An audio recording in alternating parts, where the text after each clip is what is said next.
In Wiltshire, England, stands the ruins of one of the biggest stone circles in the world. What makes it unique are the mysteries that surround it. The mysteries to how it was built and why.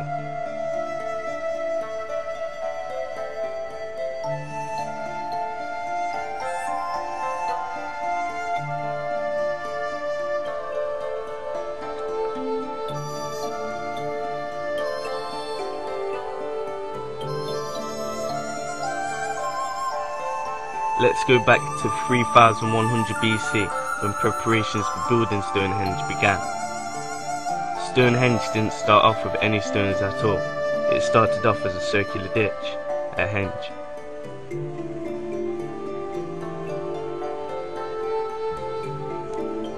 And it remained near enough that way for another 950 years until the bluestones were brought over. Now what's amazing about the bluestones isn't their weight or their placement, but it's where the stones came from.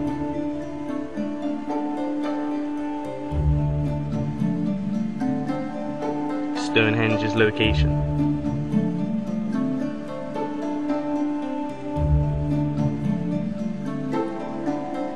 Where the bluestones were brought from.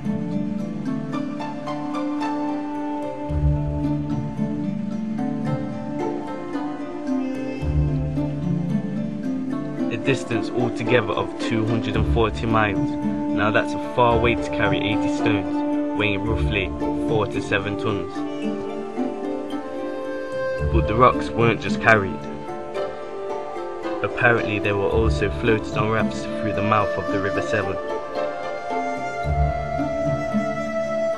But that's just one theory of how the stones were transported to Stonehenge. 150 years after this, the sarsen stones were brought in. The big ones. Each being roughly 20 foot in height and weighing roughly 50 tons. The sarsen stones were taken from the Marlborough Downs, 20 miles from Stonehenge, which doesn't seem like a lot when you're comparing it to 240 miles, but it's still a massive distance to carry 50 tons. The method they used to transport the stones is unknown, but experts suggest that they were pulled on greased sleds or pulled along wooden rollers.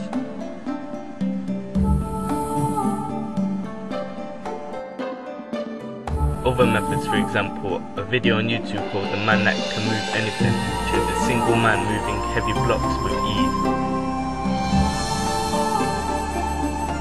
By putting 2 small stones under a block and then spinning it on a flat surface, he can move the block forward.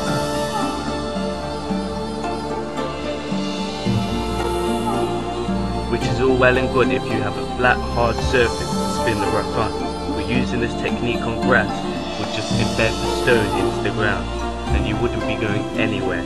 There's no chance it would work on grass.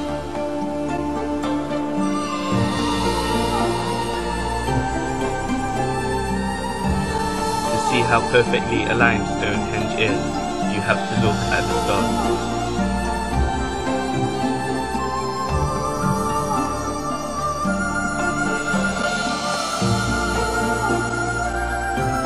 On June the 21st of every year, the sun rises perfectly aligned with the centre of the heelstone, a sarsen boulder that is located at the entrance. To do this must take incredible knowledge of the sun. Remember, this was 5,000 years ago. No calendars, watches, clocks, basically nothing to pinpoint precisely when the longest day of the year is. But they got it spot on. To this day, it is still perfectly in line with the heelstone.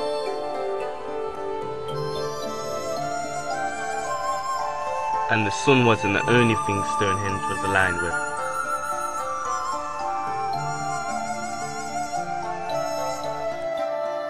Amazingly, if you look down from a bird's eye view, the stones correspond to the exact orbits of the planets in our solar system. Coincidence?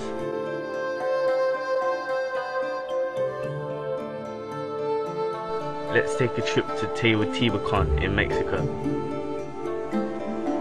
Looking down on this ancient city, the structures are also perfectly in line with the orbits of the planets in our solar system, with the temple of the sun being in the center.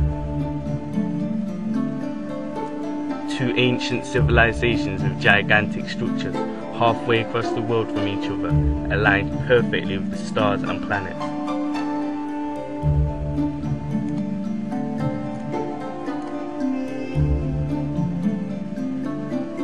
They must have known a tremendous amount of knowledge about the stars. If they pulled it off with the tools they were supposedly using, it really is remarkable. In my opinion, whoever it was that built these structures was using something a lot more advanced than what we are being told they were using. There is clearly important information that is forgotten or hidden about in our past, and only time will tell us what it is. Now I've got a question for you, the people out there. How do you think Stonehenge was built? Do you believe the original theory that Stone Age man worked 30 million hours of extremely hard manual labour, pulling and pushing these huge rocks to build Stonehenge? Or do you think it was made in a different way? Maybe it wasn't even made by a man, I don't know. But let me know what you think, I really would like to know. I hope you enjoyed the video. Don't forget to rate and subscribe if you haven't already.